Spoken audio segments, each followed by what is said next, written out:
Hi guys, hope everyone's well and welcome back to the YouTube channel. So it has been quite a hiatus. I've not posted in a while, just due to be honest, being busy, and it's not been my priority, because what comes first for myself is obviously providing for my clients.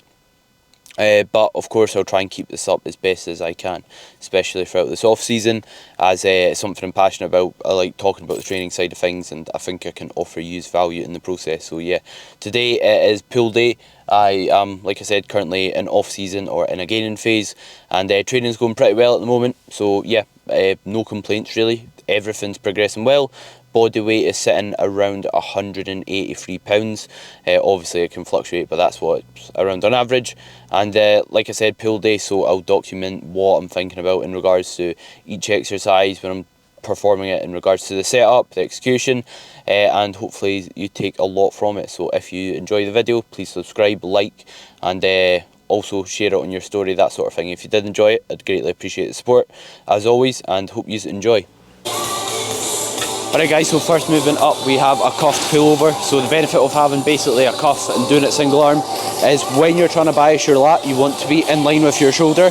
Don't want to be all the way out here, you don't want a really narrow grip, so it basically aligns better than the lat than, let's say, a really short rope or using a straight bar, and it allows you to really drive your elbow into your hip.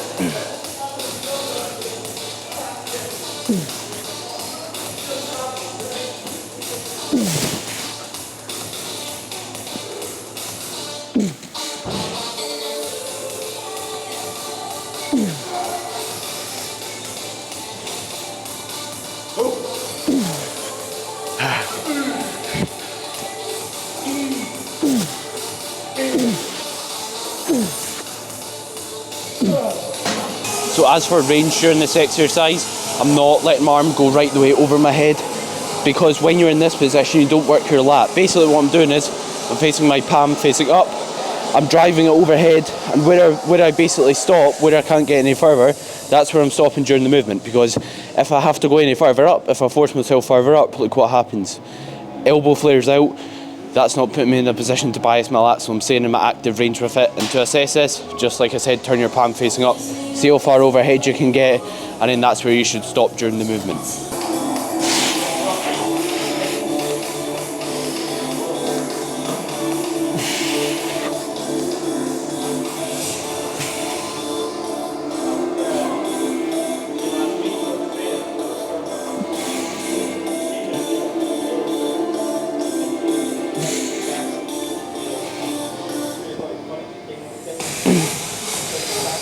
So next up we have a dead stop barbell row, and the benefit of this movement is just to basically load the erectors and the upper back. I did originally have a bent over movement with 2 sets, but now it's just reduced to 1 because my lower back was just battered going into legs tomorrow, and then trying to deadlift later in the week it wasn't recovering from it, so we've reduced it to 1 set. And on here you're not going to really isolate any specific muscle group, and that's okay. It's just a place to basically get a good bit of load on your back with reasonable form, and this will as a result transfer over to your RDL, help you progress movements like that, and as a result give you a nice thick back, in my opinion anyway. People say too much fatigue, too much momentum, but I don't think you're going to get a lot out of this movement if you're doing it with super strict form. I like to be a wee bit looser than I am on other movements in it, and I think there's a place for that, whereas other movements my form will be close to immaculate. It's never going to be immaculate, but more close to it, whereas this, I feel like to get the most out of it, I feel like having a bit looser form is going to grant me basically a bit more stimulation to my back.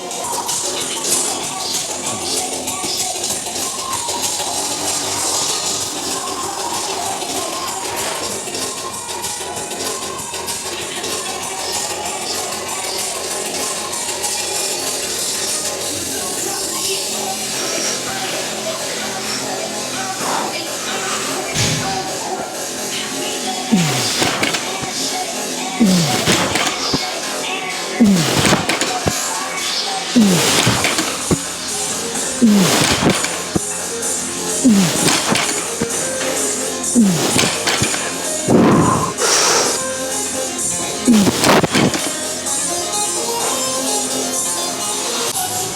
as you've seen my set, during that set what I basically was focusing on is creating tightness by basically focusing on driving my elbows back behind my body to create tightness throughout my lats and my upper back. And from there just basically trying to lift my chest to keep it slight tall, and that was just going to help me maintain a neutral spine. And just basically rowing from, or not from the lower stomach, to the lower stomach, because if let's say you row towards your chest you'll get a lot of bicep involvement which we're not after. So yeah, that's basically what I'm focusing on. Apart from there, not much else. I'm not focusing on squeezing anything, doing anything fancy. I'm just rowing until I can't no more, simple as that, and not letting, before we get too sloppy, that I'm compromising my back and putting myself at risk of injury. So in this movement pretty much the opposite applies. So instead of just focusing on moving the weight from A to B with respectable execution, here I'm really spending my time trying to keep the load on the target muscle here, which is the lat. So when I'm performing it, slight lean to the side, I'm keeping my foot forward to stop me from rotating, to basically help me brace and stay in the same spot, slight lean to the side, and then keeping my palm facing up, driving the elbow to the hip. So common mistake I see here is too much movement of the body, which is not what we want, or as well as that, when people perform it, they just pull it towards them. They don't pull it down, they don't drive with the elbow down, which again leads to a lot of bicep involvement.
So nice load progression on that single arm lat pull down.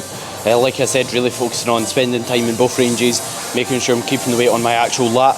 And during the movement, you realise I'll stop here, I won't go any further, and the reason being is when I go further, I get excessive movement of the shoulder, or the scapula, your shoulder blade anyway. And what that basically means is you're incorporating your upper back into the movement, because what moves the shoulder blade is your upper back, not your lat. So it doesn't make sense to move your shoulder blade during the movement if you're trying to bias your lats. So yeah, went well. Now we're on to a chest supported row just to finish off the upper back. 2 sets here. All the movements today are really just 2 sets. My isolations after this are going to have a drop set at the end, but yeah, all movements are 2 sets except the dead stop barbell row. And usually a bit of a lower rep range, bit of a higher rep range. It's how I like to do things. In regards to like an enjoyment standpoint, it's a bit more boring doing like 2 sets, the exact same rep range. So yeah, mixes it up a bit and allows you to visit different rep ranges that potentially have different benefits. Come on.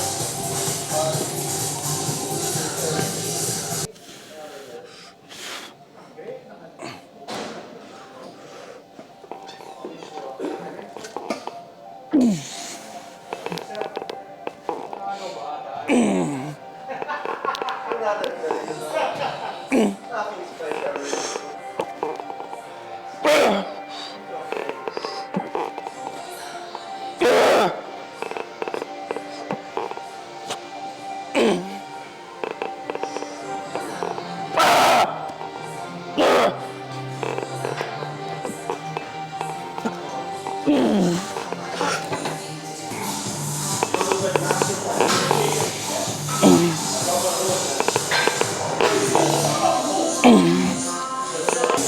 next up we have a machine preacher curl, and as you see I've actually got fat grips on the handles. The benefit of this is as you're performing the movement, what basically happens is you are forced in quite an unnatural position, and there's my tripod, again knackered, so ideal. Sorry about that in the last clip as well. So basically with the fat grips on it, it means you aren't forced into such a supinated position with your palm facing up, which isn't comfortable for a lot of individuals. So if you've ever experienced discomfort with a straight bar or doing a preacher curl machine, you can simply add these on and it will help put you in a more natural position where you're not forced into this supinated position where your palm up.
Alright guys, so that is pull wrapped up. Overall a really good session, took progressions on pretty much all movements, so yeah, happy days.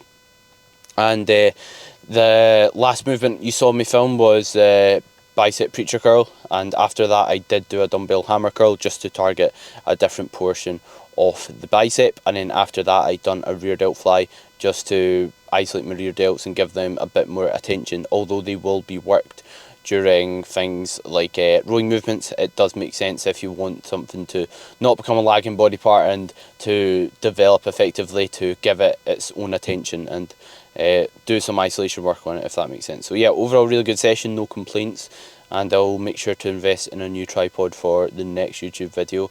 Hope you all took a lot of value from the video and you enjoyed it. If you did, please like, subscribe, share it on your story or that would be greatly appreciated. And yeah, let me know what you want to see in regards to like training footage or things outside the gym, anything fitness related really. I'd look to consider if I think it's gonna bring value, and I'd enjoy doing it in the process, of course.